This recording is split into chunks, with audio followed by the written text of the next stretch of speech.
Who do you think you're talking to? Although he's asking who I'm addressing, it seems like Ken, not realizing what position I hold in the company. His angry face glaring at me, Ken's shouting voice was loud enough to echo outside the office. When I reported to President, Mr. Bailey, that I was fired based on Ken's instructions, he looked at me in surprise. I had thought that a dismissal would never happen without going for Mr. Bailey. However, what Mr. Bailey was worried about wasn't me. It was the patent rights I held. What will happen to the patent rights? Disappointed by the words that came out of a worried-looking Mr. Bailey, I let out a heavy sigh.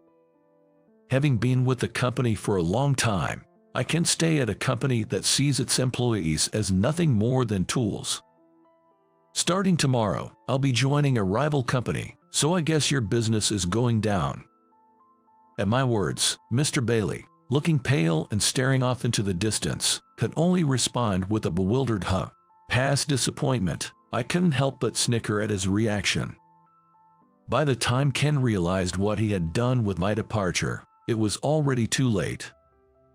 Employees are limited and valuable assets, not tools to be used up.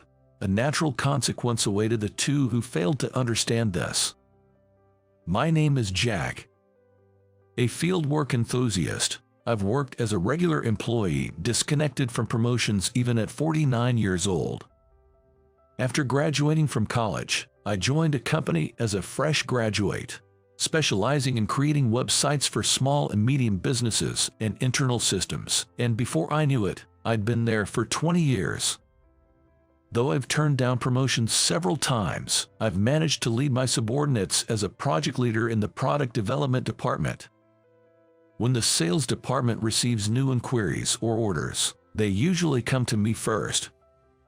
After that, our team discusses how to build the system in meetings. Those are my favorite times.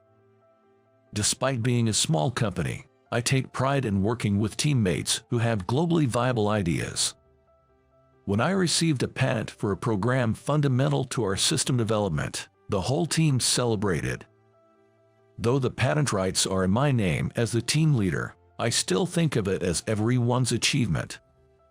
I plan to continue working together with everyone to become a globally competitive company, but things changed a bit due to an internal personal transfer.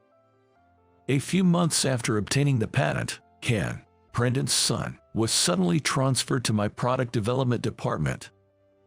Despite being in his 20s, Ken was inexplicably transferred as a department head. I worried that Ken, with his craftsman-like attitude, might not blend well with the other employees. But my concerns were ignored, and Ken spoke to us with a condescending attitude. I'm going to grow this company. Your regular employees just need to follow my orders. If Ken had achievements or charisma, his arrogant attitude might have been tolerable, but he had none. Without understanding our work, Ken skipped meetings and simply focused on speeding up deliveries for requests we received. There was even a time when Ken unilaterally changed the deadline for a project we were progressing on a comfortable schedule by contacting the client directly. This project doesn't need a month, right? Get it done in 2 weeks. That way, we can take on more orders. It was easy to imagine that having the planned delivery time would inevitably lead to overtime and consecutive days when we couldn't go home properly. Regardless, Ken's tyranny continued, and the motivation of everyone in the department plummeted. I thought that if things continued on this path, turning into a company with harsh working conditions and poor treatment of employees, people would start leaving as if fleeing. So, as a leader, I decided to directly negotiate with Mr. Bailey. Mr. Bailey, about your son. Ken is working hard, right? I plan to have him take over the company, so he needs to start building a solid track record now. I tried to discuss Ken's behavior, but Mr. Bailey wouldn't listen to me and instead made me listen to his boasts about his son. Even when I subtly suggested to Ken that it might be better to change the current situation, he just arrogantly insisted on his position as department head, and it was impossible to have a meaningful conversation. Maybe it's true that the apple doesn't fall far from the tree. Ultimately, there were no signs of any directives from Mr. Bailey, his father, and Ken's tyrannical behavior only worsened day by day. Ken had been in sales at other companies, but he was still young and barely had any experience as a working adult. Yet, he was suddenly placed in a department head position at his father's company, perhaps feeling like the king of the hill. Every instruction from Ken felt so unreasonable that it seemed impossible to implement. As Ken's behavior became increasingly arrogant day by day, there were more moments when I felt he regarded us almost like slaves. "You all can work here thanks to me. As long as you do what I say, I'll let you stay in this company." Naturally, following Ken's words, a wave of employees began leaving the company. Consequently, my workload increased dramatically, and I found myself staying at the company or nearby hotels more often. Even in such circumstances, Ken's tyranny did not change. On the contrary, he became frustrated with the decreased work efficiency due to fewer hands and blamed us, saying we were incompetent. In an attempt to protect the other employees, I repeatedly voiced my concerns to Ken, but as expected, it led nowhere. "All the work we've done so far had ample leeway. With this ridiculous schedule now, it's unworkable, and we can keep going like this. Why is a regular employee like you giving me, the department head, advice? If I say do it, you as an employee should just do it." I, too, started thinking about leaving the company, just like the other employees, unable to keep up with Ken's actions anymore. Feeling I had reached my limit with Ken's outrageous behavior, I went to Mr. Bailey again to ask him to stop Ken's tyranny. But, just like before, all I got were stories boasting about his son, and it was impossible to have a serious conversation. Feeling a disconnect with his response, I wondered why he was so insistent on having his son Ken do this job. One day, a major complaint came from a longtime client, and we were all busy dealing with it. A sudden system breakdown occurred, and the recovery operation turned out to be an extraordinary situation, not finishing even after a week of all-nighters. Somehow managing to complete the work, I staggered toward the nap room, utterly exhausted. I hadn't intended to eavesdrop, but the nap room was close to the president's office. At that moment, Mr. Smith, president of the company that caused the system breakdown, had come to our office in person. Listening to the calm conversation between the two, I was shocked to learn an unbelievable truth.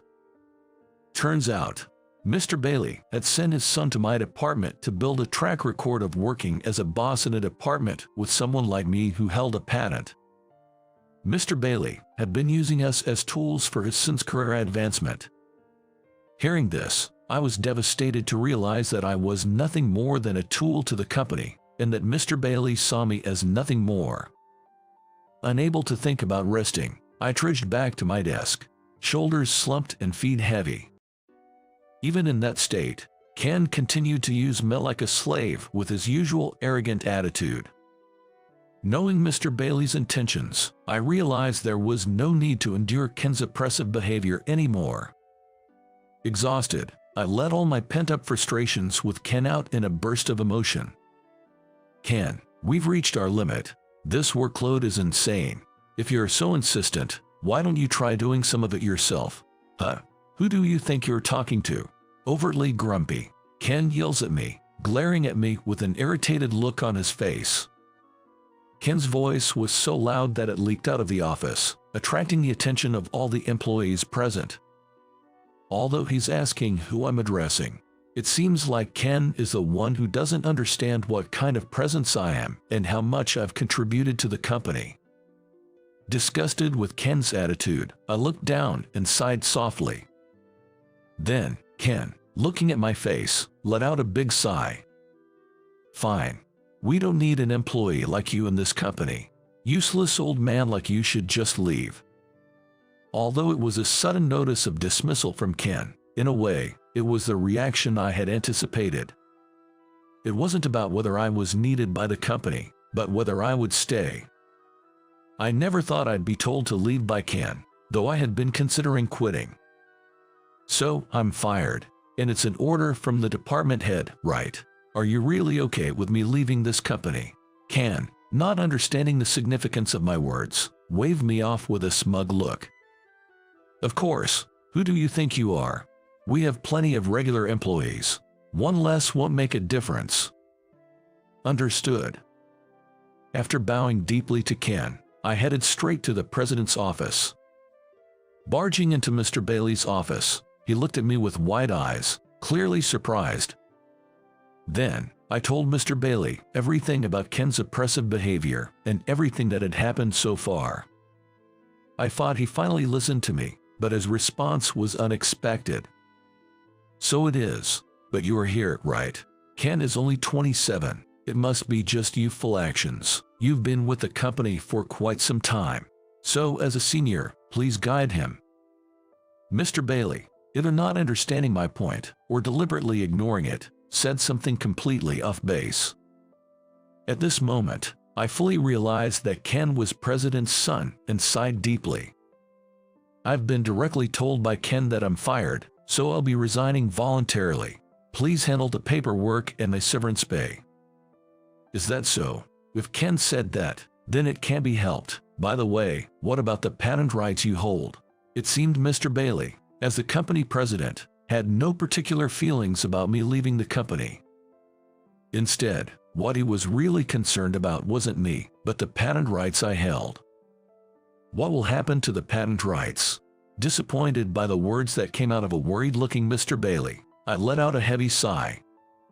I couldn't stand working at a company that only saw its employees as tools any longer. Since I'm apparently not needed here, I'll be joining a rival company starting tomorrow. I guess your company is in trouble now. Mr. Bailey finally seemed to understand my words and turned pale, trembling as he realized the gravity of the situation. What? Wait a minute, what are you saying? The revenue from the patent I hold accounts for over 60% of the company's profits. Neither Mr. Bailey nor Ken seemed to understand that. And it was Mr. Bailey himself who had left the handling of the patent entirely up to me from the beginning, not knowing what to do with it. I was frustrated that there were no rewards from the company for this, so I registered the patent under my own name. Of course, without me, the company would no longer have the right to claim that patent. I interrupted him just as he was about to say something. Then, I thank you for everything up to now. Then I quickly left the president's office. I could hear Mr. Bailey saying something behind me, but as I was leaving the company, it no longer mattered to me.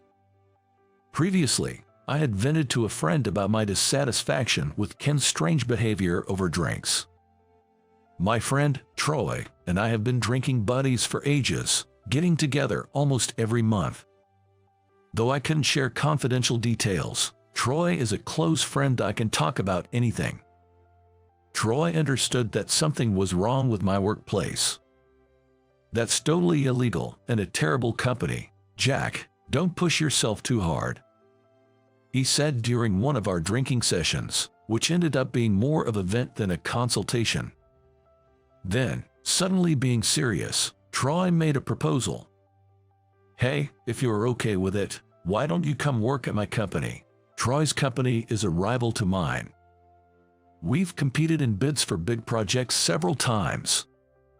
Though we're rivals, the employees at the ground level get along fairly well. It's only the upper management that treats each other like archenemies. I was honestly happy about Troy's offer. Just knowing there was a company that needed someone like me was comforting. At this time, I was still not thinking about leaving the company I had been with for so long. Of course, Troy knew about the patent I held. He once mentioned that his company had considered headhunting me. He didn't push it then, letting the conversation fade. But now, Troy had promoted to the position of HR director at the rival company. Recently, the executives at the rival company, hearing about the declining performance of Mr. Bailey's company, urged Troy to recruit me again. They seemed interested in bringing me, with my experience and achievements, and my patent into their company. According to Troy, if I joined his company, they were willing to offer double my current salary. It was an attractive offer, but since it was discussed over drinks, I only half believed it at the time. A month after this job offer, Troy called me for a serious talk. About our last conversation, the executives also find your skills and patent attractive. If you're willing, would you seriously consider it? Such an opportunity with great benefits might never come again. Still, leaving my current company felt like betraying my colleagues with whom I had worked so closely. I had been pondering over Troy's offer for several days when Ken told me I was fired. On my way to the president's office to discuss my resignation, I immediately called Troy. It turned out I could start the new job as early as the next day.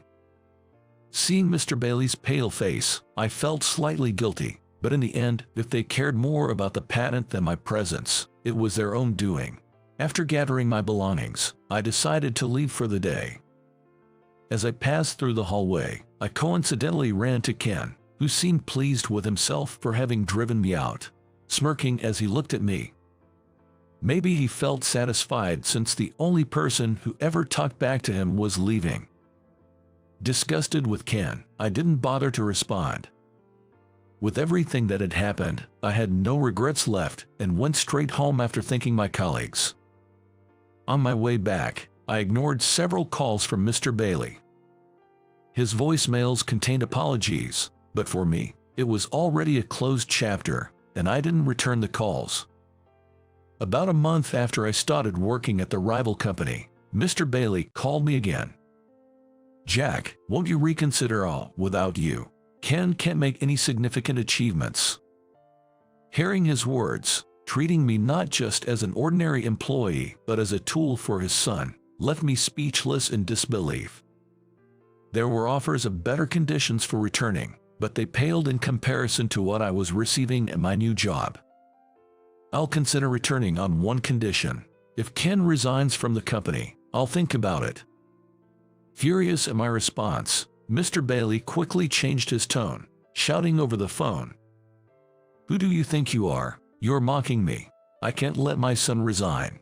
As expected, Mr. Bailey's company's profits plummeted without my patent. There were issues like unpaid salaries, and the company struggled to survive. A week after Mr. Bailey's call, surprisingly, Ken reached out to me. "Why is the company falling apart just because you're gone?" Ken's voice sounded desperate, yet he still spoke condescendingly. "That's why I asked you if it was really okay for me to leave. I didn't know about the patent you held. It can't be helped. My father never told me about it. Why didn't you say that?" Even if I had told Ken about the patent, his reaction probably wouldn't have been any different. I told him that his own tyrannical behavior was why I left the company. Ken hesitated and then fell silent. That is, he started to say something, but then the call ended abruptly without another word. Working stress-free at the new company was gratifying, but one thing still concerned me. That is my former subordinates. My subordinates, who do their jobs well despite my complaints, are invaluable to me. It is also thanks to them that I was able to obtain a patent. I wanted to help them and asked Troy if he could take care of my former team members. To my surprise, Troy had already planned to hire them. Even more, he planned to acquire the entire company. The scale was larger than I expected, but it turned out there were ongoing discussions about merging the two rival companies. My moving to this company had accelerated those plans. At the signing ceremony for the merger, Mr. Bailey looked displeased but seemed somewhat grateful for avoiding bankruptcy. Days later, during a major staff realignment, I reunited with my former subordinates. Unexpectedly, Ken was also transferred under me. When we met again, he was no longer arrogant but timid and reserved. Curious, I invited him to the break room for a chat. He shared how his past actions had become a burden, and he had kept his distance from other employees. In his previous job in sales, he struggled without much success and was almost sidelined. It was then that Mr. Bailey invited him to join his company. "Ken, who had previously been sidelined in his sales job, must have felt lonely and fearful after suddenly being made a department head. He thought adopting a superior and arrogant attitude was the way to prevent being disrespected by others. Initially, Ken even refused the offer of the department head position. However, Mr. Bailey, not listening to him, simply told him to just do it, leaving Ken anxious and confused about what to do daily. In the end, Ken too was a victim of Mr. Bailey's habit of neglecting responsibilities. Now free from those constraints, Ken told me he felt as if he had been reborn.